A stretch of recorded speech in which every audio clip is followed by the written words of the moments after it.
খুব শীঘ্রই border security ফোর্সের নতুন ব্র্যান্ড অ্যাম্বাসেডর হতে চলেছেন বিরাট কোহলি।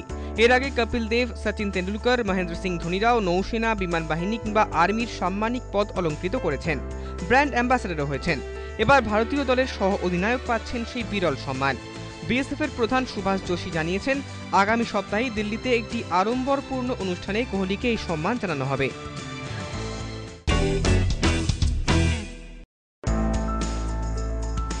হাত এখানে, পা এখানে, মাথা এখানে, ব্যাকলিফট এমন হবে, অ্যাক্রস দ্য লাইন যেতে হবে এভাবে, এমন আরও কত মহামূল্যবান টিপস একেবারে হাতে কলমে দেখিয়ে দিচ্ছেন মহারাজ।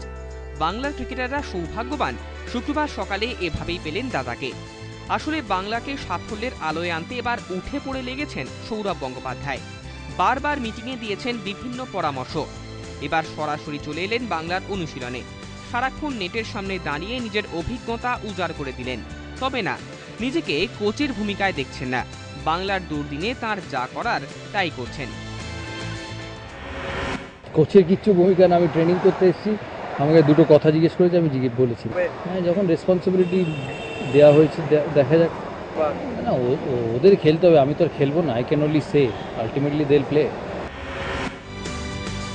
শুক্রবার রাতেই লন্ডন উড়ে যাচ্ছেন। ম্যান সিটি ডার্বি দেখার জন্য ছটফট করছেন ফুটবল প্রেমী সৌরভ।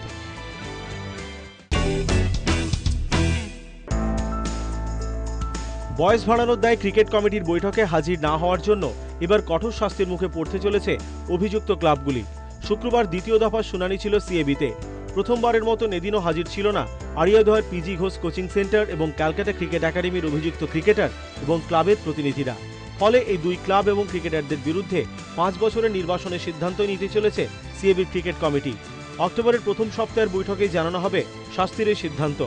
শুক্রবারের শুনানিতে প্রথম দফায় গরহাজির থাকা অভিযুক্ত 24 জনকে ডাকা হলেও 11 জন ক্রিকেটার আসেননি। ক্ষমা চেয়ে নেওয়া ক্লাব এবং ক্রিকেটারদের ঠিক কতদিনের শাস্তি হবে তাও এখনো সিদ্ধান্ত নেয়নি সিএবি।